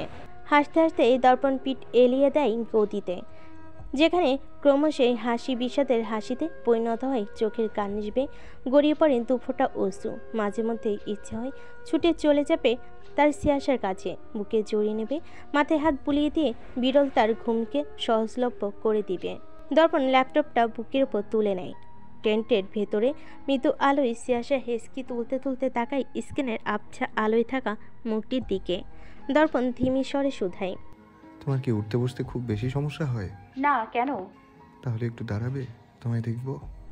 সংকোচে ভরপুর এক আবদার। সিয়াসা জবাব দেয় না, হাত বাড়িয়ে ঘরের আলো জ্বালিয়ে দৃঢ়স্থির পেট আঁকড়ে বিছানা থেকে নেমে দাঁড়ালো। দর্পণের মুখের হাসি প্রগাঢ় হয় সিয়াসাকে পেট আঁকড়ে উঠে দাঁড়াতে দেখে। নিঃসন্দেহে পৃথিবীর সবচেয়ে সুন্দর দৃশ্য তার কাছে এটা। কি সুন্দর লাগছে তার সিয়াকে, তার কেনা ম্যাটার্নিটি ফ্রক পরা। আক্ষেপে জর্জরিত এক নিঃশ্বাস ত্যাগ করে দর্পণ। একটু যদি ছুঁয়ে দিতে পারত ওই স্ফীত উদর। সে চোখ ভরে দেখে দাঁড়িয়ে দাঁড়িয়ে বেরি খেতে থাকা মেয়েটিকে। মন্ত্রমুগ্ধের ন্যায় দেখতে দেখতে দর্পণ বলল, সিয়া, আগামীকাল তাড়াতাড়ি হাসপাতালে যাবে, ঠিক আছে? আমি কাল নেটওয়ার্কের মধ্যে থাকার চেষ্টা করব। তুমি বাবুর জেন্ডার জেনেই সাথে সাথে আমায় জানাবে, আর সোনোগ্রাফির রিপোর্টগুলোর ছবি পাঠাবে আমায়, বুঝেছো? সিয়াসা উদ্গ্রীব মুখটির দিকে তাকিয়ে মাথা নাড়ে। সেই রাতে দর্পণার ঘুমাতে পারল না উত্তেজনায়। যেখানে সপ্তাহে 3 বার কিংবা বড়জোর 4 বার ফোন পেত দর্পণে, সেখানে সিয়াসা একদিনে 7 থেকে 8 বার ফোন পেল দর্পণে। সন্তানের জেন্ডার প্রকাশ করবে আজ, সে কথাশত উৎকণ্ঠা তার। সকাল থেকে অনবরত ফোন দিয়ে জিজ্ঞেস করছে, সিয়া, কখন যাবে হাসপাতালে? তৈরি হয়েছো? আল্ট্রাসোনোগ্রাফি করতে কতক্ষণ লাগে? তুমি বের হয়ে আমায় কল করবে, রিপোর্ট তাড়াতাড়ি দিতে বলবে। অনবরত আশা ফোন করলে শুধুই উদ্গ্রীবতার বহিঃপ্রকাশ, তার অনবরত সন্তানটির বিষয়ে ক্ষুদ্র থেকে ক্ষুদ্রতর তথ্যটিও জানার জন্য। সিয়াসা হাসপাতালে যায়, আল্ট্রাসোনোগ্রাফি করে, সন্তানের জেন্ডার জানতে পারে দর্পণের ছোট্ট একটি মা আসছে। সৃষ্টিকর্তা দর্পণের চাও পূরণ করে দেয় তার মা না থাকার ঘাটতিটাও। তবে একটা সময় ফোন কল আসা বন্ধ হয়ে গেল, নেটওয়ার্ক বিচ্ছিন্ন হয়ে যায়, সাথে সাথে মিলিয়ে যায় সন্তানের জন্য মেজর দর্পণের সকল উদ্গ্রীবতা। সেটাই শেষবারের মতো যোগাযোগ ছিল সিয়াসের সাথে দর্পণের। আর শোনা হয় না সেই উদ্গ্রীব কণ্ঠ, আর না জানানো হয় সে কন্যা সন্তানের বাবা হচ্ছে। দর্পণ কোথায় আছে আঙ্কেল? কেমন আছে? আদৌ কি সে বেঁচে আছে? 36 সপ্তাহের স্ফীত টনটনে উদর এক হাতে আগলে মলিন কণ্ঠে শুধায় সিয়াসা। তিত্তির করে কাঁপতে থাকা অষ্টদয় দাঁত দিয়ে কামড়ে কান্না আটকায় সিয়াসা। কত কঠিন শব্দ জিহ্বায় আজ উচ্চারিত হচ্ছে, কত কঠিন পরিস্থিতির সম্মুখীন আজ সিয়াসাকে হতে হচ্ছে। সে কখনো ক্ষমা করবে না ওই লোকটিকে, কখনো না। আজ 1 মাস 5 দিন দর্পণে কোনো খোঁজখবর সিয়াসার কাছে নেই, এমনকি সাইফ আশফাক আহমেদের কাছেও না। সেনানিবাসের কোনো কর্মকর্তাদের কাছেও তার কোনো তথ্য নেই। পেছনে হাত বেঁধে মেজর ওয়ালিউল্লাহ নির্বাক প্রতিক্রিয়াহীন দাঁড়িয়ে আছে। স্পষ্ট দৃষ্টিতে এঁটে আছে নিখোঁজ স্বামীর খোঁজে আকুতিরত গর্ভবতী এক স্ত্রী। মনে পড়ে যায় বছর কয়েক আগে সেই দুঃখ বেদনাহীন হাস্যোজ্জ্বল প্রাণবন্ত একটি চঞ্চল মেয়ের কথা। হঠাৎ চিৎকার করে হে আঙ্কেল বলে কাঁধে ঝাঁপিয়ে পড়া সেই প্রাণোচ্ছল মেয়েটি যে বছর কয়েকের ব্যবধানে হারিয়ে গিয়েছে। আঙ্কেল প্লিজ, আমি জানি আপনি তার খোঁজ জানেন। সে কি খুব বেশি ব্যস্ত আছে? নেটওয়ার্কের বাইরে আছে? সে অনেক ব্যস্ত, তাই না আঙ্কেল? এর জন্যই যোগাযোগ করতে পারছে না। প্লিজ আঙ্কেল, এতটুকু একটু বলে দিন যে সে সুস্থ আছে, ব্যস্ত আছে। Please uncle. সিয়াসা পুনরায় আকুতি ভরা কণ্ঠে অনুনয় করে বলল, তবে বরাবরের মতোই মেয়েটির আকুতি ছুঁতে পারল না মেজর ওয়ালিউল্লাহকে। বরাবরের মতো শীতল কণ্ঠে বলল, আমি জানি না প্রিন্সেস, কিছু জানি না আমি। আমরা নেটওয়ার্ক বিচ্ছিন্ন আছি তাদের সাথে। জানেন না? গায়ের ভর ছেড়ে চেয়ারের হাতল আঁকড়ে ধরে অনাহুত ন্যায় অস্পষ্ট ছয়ে শুধাই সিয়াসা। বরাবরের মতো এবারও নিরাশা নিয়েই শুধাই, জানেন না? আপনাদের তত্ত্বাবধানে এই দেশের প্রতিনিধি হয়ে এতগুলো মানুষ জীবন বাজি রেখে পরিবার থেকে দূর দেশে লড়ছে, আর আপনারা কিনা তারা বেঁচে আছে কিনা সেটা অবধি জানেন না। তারা মানুষ আঙ্কেল, তাদেরও ব্যথা লাগে, তাদেরও আপনজন রয়েছে যারা তাদের জন্য অপেক্ষা করে, তাদেরও ইচ্ছা হয় পরিবারের সাথে থেকে একটা স্বস্তির নিঃশ্বাস নিতে। আপনারা তো তাদের একটা নিকৃষ্ট কীট হিসেবেও গণ্য করেন না। সিয়াসা অশ্রুসিক্ত নয়নে তাকিয়ে বলল। মেজর ওয়ালিউল্লাহ তখনও নির্বাক প্রতিক্রিয়াহীন দাঁড়িয়ে। সে এক পলক মেয়েটির আগাগোড়া দেখে নম্র কণ্ঠে বলল, চেয়ারে বসো প্রিন্সেস, এতক্ষণ দাঁড়িয়ে থাকা ঠিক নয় তোমার জন্য।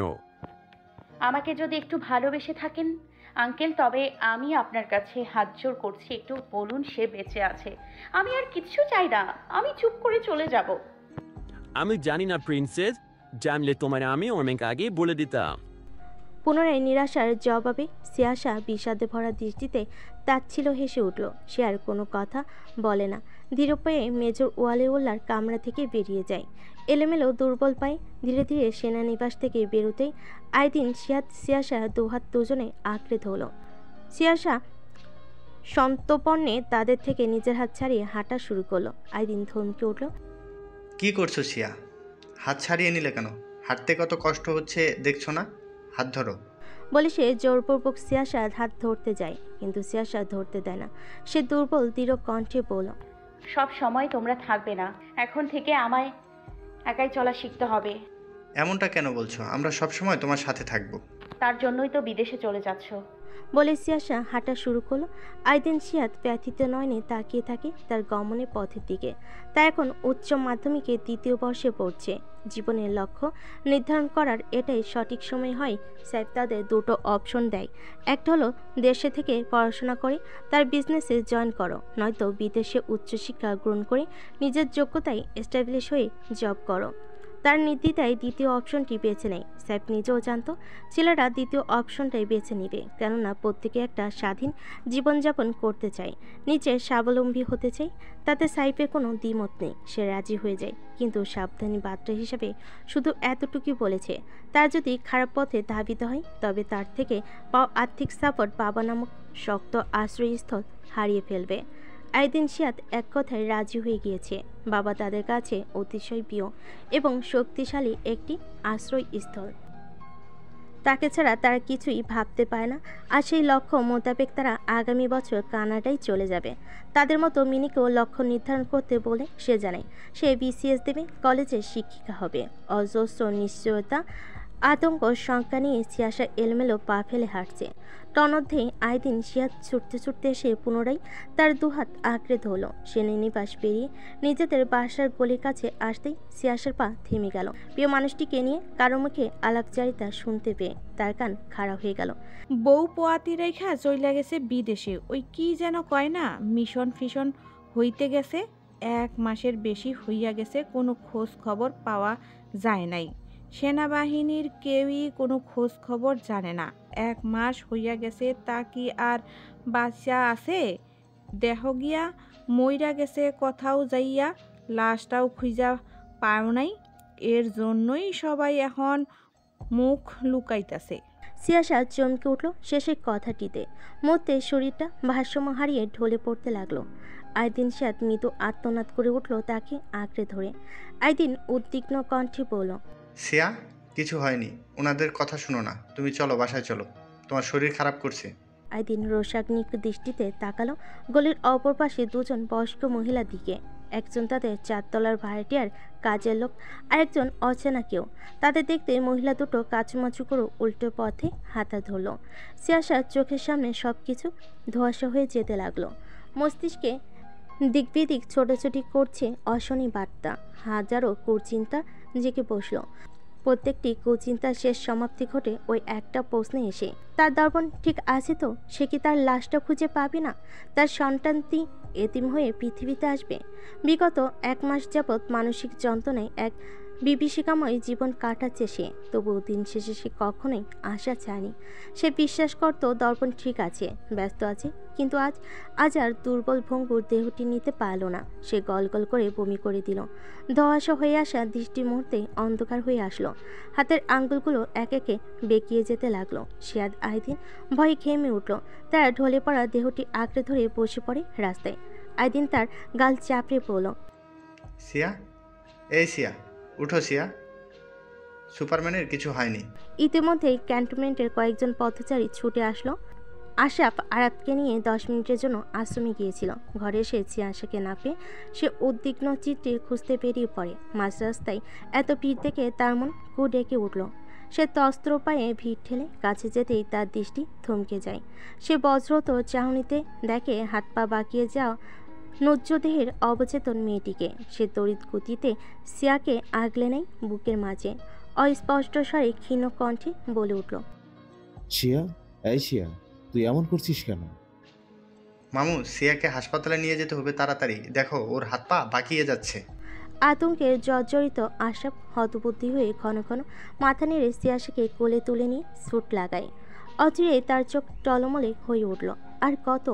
আর কত মেয়েটিকে কষ্ট পেতে দেখবে। তিলে তিলে কষ্ট পেতে পেতে মেয়েটি আজ নিঃস্ব প্রায়। তার সেই প্রাণোচ্ছল সিয়াসাকে সে কিভাবে আবার ফিরে পাবে? প্যানিক অ্যাটাক হয় সিয়াসার। জ্ঞান ফেল লাগাতার। খিঁচুনি ওঠায় মেয়েটির শারীরিক অবস্থার শঙ্কাজনক হয়ে উঠল। অল্প সময়ের ব্যবধানে শ্বাসকষ্ট বাড়তে থাকে। এভাবে বেশিক্ষণ রাখলে মা মেয়ে দুজনের জীবনই হুমকির মুখে পড়বে। সিয়াসার শারীরিক অবস্থা ইতিমধ্যেই শঙ্কাজনক। নিরুপায় সাহেব শুধু এতটুকু বলে, যা করার দরকার করুন, তবুও দুইজনকে সুস্থ সবলভাবে ফিরিয়ে দিন। দুজনের জন্যই তাদের বাবারা অপেক্ষারত। ইমার্জেন্সি সি সেকশনের জন্য নেওয়া হয় চিয়াশাকে। ওটির সামনে স্টিলের চেয়ারে বসে হেঁচকি তুলে কাঁদছে আয়াদিন। পাশেই লালচে অশ্রুসিক্ত নয়নে চুপ করে দাঁড়িয়ে আছে সিয়াদ। সাইফ মিলান হয়ে হাসে ছেলেদের দেখে। এই দুজনের মধ্যে আয়াদিন বেশি নরম, আবেগী, ভীত। সিয়াদ আবার তেমনি শক্ত। সাইফ ধীর পায়ে এগিয়ে যায় আয়াদিনের কাছে। কানারত মুখটিকে দুহাতের আজলাই নিতেই সে ফুপিয়ে কেঁদে উঠল বাবার কোমর জড়িয়ে। কাঁদতে কাঁদতে বলল, আমাদের চোখের সামনে শিয়া অসুস্থ হয়ে পড়েছে, আমরা কিছু করতে পারিনি। এই খারাপ মহিলা দুটোর কথা শুনেই শিয়া অসুস্থ হয়ে পড়ে। তারা বলেছে সুপারম্যান নাকি মারা গিয়েছে। তুমি বলো, এগুলো তো মিথ্যে কথা, তাই না? সাইফ টলমলে চোখে ঘন ঘন মাথা নাড়ল। এগুলো মিথ্যা কথা, সব মিথ্যা কথা। সে ছেলের মাথায় হাত বুলিয়ে জিজ্ঞাসা করল, শিয়াশা বাইরে কেন বের হয়েছিল? সেনানিবাসে গিয়েছিলাম, মেজর অলিউল্লাহর কাছে। আইদিন ফ্যাস ফ্যাসে গলায় পড়ল। সাইফের চোখ দুটো জ্বলে উঠল ওয়ালিউল্লাহর নাম শুনতেই। বিগত 1 মাস যাবৎ তার মেয়ে কতবার যে মেজর ওয়ালিউল্লাহর দ্বার প্রান্ত হয়েছে তার ঠিক নেই। প্রতিবারই সে খালি হাতে নিরাশা হয়ে ফিরে এসেছে। সে গমগমে স্বরে আশরাফের উদ্দেশ্যে বলল, তুমি এখানে থাকো, আমি আসছি কিছুক্ষণের মধ্যেই, ঠিক আছে? আশফাক আহমেদ নত মস্তকটি তুলে তাকলো সাইফের দিকে। কৌতূহলী গলায় জিজ্ঞেস করলো, কোথায় যাচ্ছ? সে সাইফ ঘুরে তাকায় শ্বশুরের দিকে। থমথমে মুখে বলল, আমার শিয়ার সুখ খুঁজতে। বলে সে গটগট করে হেঁটে চলে যায়। লাইন ধরে বসে থাকা আশফাক আহমেদ, মিনি, আরবকে কোলে নেওয়া মিনময়ী সকালে অনহত নেয় তাকিয়ে থাকে সেদিকে। সকালের মনে একটু প্রত্যাশা, এবার যেন তারা আশত না হতে হয়। মিটিং রুমে ঊর্ধ্বতন কর্মকর্তারা আলাপচারিতায় ব্যস্ত। হোয়াইট বোর্ডে মেজর ওয়ালিউল্লাহ একে একে কিছু নির্দেশনা দিয়ে তাদের বুঝিয়ে দিচ্ছেন কিছু। তন্মধ্যেই গ্লাসের পুশ দরজাটি কেউ ক্ষিপ্ত গতিতে ঢুকে গেল মিটিং রুমের ভিতরে। পূর্ব পরিচিত কর্মকর্তারা সাইফকে দেখে সম্মান প্রদর্শন করে দাঁড়িয়ে গেল। তাদের দেখা দেখি সকলেই দাঁড়িয়ে গেল। সাইফের সেদিকে বিন্দুমাত্র ভ্রুক্ষেপ দেখা গেল না। সে সোজা মেজর ওয়ালিউল্লাহর কাছে গিয়ে দাঁড়ায়। তীব্র রোশানলি তার কলার চেপে কনফারেন্সের টেবিলের সাথে চেপে ধরে। উপস্থিত সকলেই হতভম্ব হয়ে গেল আচমকা সাইফের আক্রমণাত্মক কাণ্ডে। চল শক্ত করে সাইফ পকেট থেকে ফুল মেটালের ব্যারেটা মেডেলের বন্দুকটি বের করে ক্ষিপ্ত হাতে মেজর ওয়ালিউল্লাহর মুখের ভেতর ঢুকিয়ে দেয়। হিসিয়ে বলল, দর্পণ কোথায় আছে অলি? ওর কোনো খোঁজ খবর নেই কেন? এটাই লাস্টবার জিজ্ঞাসা করব, পরের বার আর জিজ্ঞাসা করব না। সোজা গুলিটা তোর মাথায় এপার ওপার হয়ে যাবে। খবরদার আমাকে এটা সেটা বোঝাতে আসবি না। আমি শিয়া নই যে আমায় যা বোঝাবি তাই আমি বুঝবো। আমি বেশ ভালো করেই জানি তুই দর্পণের ব্যাপারে জানিস। নিতান্তই অকৃতকার্য এক হুমকি। মেজর ওয়ালিউল্লাহ তীক্ষ্ণ দৃষ্টিতে তাকাই সাইফের দিকে। উগ্র হাতে জামটা মেরে সাইফকে দূরে সরিয়ে দিই। সে ঠিক হয়ে দাঁড়ায়। সাইফ জল শক্ত করে বলল, আমি শেষবারের মতো জিজ্ঞাসা করছি অলি, তোর জন্য আমার শিয়া হাসপাতালে শুয়ে আছে। আমার নানুমণি আর আমার মেয়েটার জীবন হুমকির মুখে আছে। সকলকে আমি কথা দিয়ে এসেছি, আমি শিয়ার সুখ ফিরিয়ে আনতে যাচ্ছি, আর আমি যে কোনো মূল্যে আমার শিয়ার সুখ খুঁজে আনবো। সাইফের কথায় মেজর ওয়ালিউল্লাহ আকাশ থেকে পড়ার মতো চমকে উঠল। সে কপট উদ্বিগ্নতা নিয়ে শুধায়, সিয়া হাসপাতালে কেন? ও কি ঠিক আছে সাইফ? সাইফ রাগে ক্ষোভে পেটে পড়ল মেজর ওয়ালিউল্লাহর কথায়। পুনরায় ক্ষিপ্ত হাতে তার গলা চেপে ধরে বলল, নাটক করবি না তুই আমার সাথে একদম। ও তোর কাছ থেকে যাওয়ার পথেই অসুস্থ হয়ে পড়ে। কি বলেছিস ওকে? তোর একটু মায়া হয় না মেয়েটার উপর? হ্যাঁ, একটা গর্ভবতী মেয়ে রোজ রোজ তোর দ্বারপ্রান্ত হয়ে স্বামীর খবর জানার জন্য, তার স্বামী বেঁচে আছে কিনা নাকি মরে গেছে এটা জানার জন্য, আর তুই নিষ্ঠুর পাথরের মতো ওকে প্রত্যেকবার মিথ্যা কথায় বলে আশাহত করে দিচ্ছিস। আমার মেয়েটার দিকে তাকানো যায় না বলি? How could you do this? How could you be so brutal? Major Waliullah দেহের ভার ছেড়ে থমথমে মুখে তাকাই সাইফের দিকে। ছলছলে নয়নে শীতল নম্র কণ্ঠে বলে ওঠে, কি বলবো বলতে পারিস? কি বলবো আমি? একজন অনুরোধ করেছে কাউকে কিছু না জানাবে, আর একজন প্রতিদিন অনুরোধ করে জানার জন্য। দর্পণ বারণ করেছে কিছু জানাতে? কিসের জন্য বারণ করেছে? সাইফ উদ্বিগ্ন কণ্ঠে ব্যস্ত হয়ে শুধায়। মেজর ওয়ালিউল্লাহ ছলছল নয়নে তাকিয়ে বলল, শেষবারের মতন বারবার সুখে একটা কথাই বলে গিয়েছে, তার স্ত্রী গর্ভবতী। তাকে যেন কিছু না জানানো হয়, তার স্ত্রী অসুস্থ হয়ে পড়বে, খোঁজে যাবে। শেষবারের মতো মানে? তুই শেষবারের মতো মানে কেন বলছিস? আমার ছেলেটার কি হয়েছে বল না বলি। মেজর ওয়ালিউল্লাহ জবাব দেয় না। দুটো ছলছল চোখে চোখ রেখে চুপ করে দাঁড়িয়ে থাকে। মানসিক যন্ত্রণা শারীরিক যন্ত্রণার থেকে দীর্ঘ এক অবসর কাটিয়ে ঠিক 2 দিন পর সিয়াসার শারীরিক অবস্থায় স্থিতিশীল পর্যায়ে আসে। তার জ্ঞান ফেরে। বিকেল 4:20 সিয়াসাকে নর্মাল বেডে দেওয়া হয়। ভার হয়ে আসা মাথা সেলাইয়ের মৃদু ব্যথায় শরীর বিষিয়ে তোলে। নড়াচড়া তেমন একটা শক্তি পেল না। ঘাড় কাত করে অনুভূতিহীন নিশার নিশ্চল দেহে পড়ে রইল বেডে। জিজ্ঞাসা করার শক্তিটুকু হলো না তার সন্তানটি কোথায় আছে, কেমন আছে। কক্ষে মানুষের উপস্থিতি টের পেয়ে সে ঘাড় কাত করে দরজার দিকে তাকায়। আশফাক আহমেদ, আশরাফ, মিনির কোলে 1 বছরের ছোট্ট আরাবকে নিয়ে ঢোকে। তবে এদের মাঝে বাবাকে দেখতে পেল না সিয়াসা। বাবার সন্ধান করতে করতে তার চোখ খুঁজে বেড়ালো অন্য আরেকজনকে। আশফাক আহমেদ এসে সিয়াসার পাশে টুল টেনে বসলো, মাথায় হাত বুলিয়ে দিয়ে শুধায়, খারাপ লাগছে কিন্নি? সিয়াসা মাথা নাড়ল, লাগছে না। সে ক্ষীণ কণ্ঠে শুধায়, পাপা কোথায় নানু ভাই? তোমার পাপাকে জরুরি একটা বিজনেস মিটিং এর জন্য বিদেশে যেতে হয়েছে, এসে পড়বে। কবে গেল? আমাকে না বলেই চলে গেল। সিয়াসা দৃষ্টি প্রশ্নবিদ্ধ, ব্যথিত। স্বামী পাশে নেই, এখন বাবাও নেই। গতকাল গিয়েছে দাদু ভাই, অনেক জরুরি কাজ ছিল। তুমি তো অচেতন ছিলে, তাই বলে যাওয়ার সুযোগ হয়নি, কিন্তু তার নানুমণিকে দেখে গিয়েছে। আশফাক আহমেদ বলল। সিয়াসা চুপ করে মাথা নাড়ল, এলোমেলো দৃষ্টি ফেলে ধিমি কণ্ঠে শুধায়, বাবু? আশরাফ এগিয়ে আসে সিয়ার কাছে। হাসি মুখে পরনের সোয়েটারের নিচ থেকে তোয়ালে মরানো ছোট্ট একটি সাদা ধবধবে হালকা লালচে আভাযুক্ত বাচ্চা বের করে সিয়াসার পাশে শুইয়ে দিল। প্রবল আগ্রহ উদ্বেগ নিয়ে সিয়াসা অবাক পানে তাকিয়ে থাকে ছোট্ট প্রাণটির দিকে। দেখতে ঠিক বাবার অবিকল হলো, গায়ের রং ফকফকা। শত শত বেদনার মাঝেও তার মুখে হাসি ফুটে উঠল মেয়ের মাঝে দর্পণে প্রতিচ্ছবি দেখতে পেয়ে। লোকটা দেখতে পেলে খুব খুশি হবে নিশ্চয়। তার মেয়ে তার মতোই হয়েছে। দুর্বল হাতে বাচ্চাটিকে কোলে তুলে নেয় সে। জন্মে 2 দিন পর নিজের সন্তানকে দেখছে। এই সুখ যে অবর্ণনীয়। এই 9টা মাস তাকে না দেখে শুধু অনুভব করে গিয়েছে, আর আজ সশরীরে দেখতে পেয়ে তার চোখের কার্নিশ পেয়ে অনর্গল অশ্রু গড়িয়ে পড়তে লাগলো। সে নরম ছোট্ট গাল ঠেকে চোখ বন্ধ করে নেয়, ফিসফিসিয়ে বলে, আমি আমার ওয়াদা রক্ষা করেছি, তোমায় সুস্থ সবল পৃথিবীতে এনেছি। এখন তোমার বাবার পালা। তাকে তার ওয়াদা পালন করতে হবে। তাকে তার ছোট্ট মায়ের কাছে ফিরে আসতেই হবে। আশরাফ গায়ে সোয়েটার খুলে পাশে রাখে। ডাক্তার বলেছে বাচ্চাটিকে 1 সপ্তাহ উষ্ণতার মাঝে রাখতে। এর জন্যই এই গরমেও সে সোয়েটার পরেছিল। মলিন মুখে সকলে দেখে যায় মা মেয়েকে। দুর্ভাগ্যবশত মা মেয়ে দুজনেই আজ বাবা ব্যতীত। সাইফ, দর্পণ একজনও নেই তাদের মেয়ের পাশে। আশরাফ গভীর নিঃশ্বাস ফেল। দুলাভাই যাওয়ার সময় কিছু বলে যায়নি, শুধু বলেছে, সে আর সুখ ফিরিয়ে আনতে যাচ্ছি।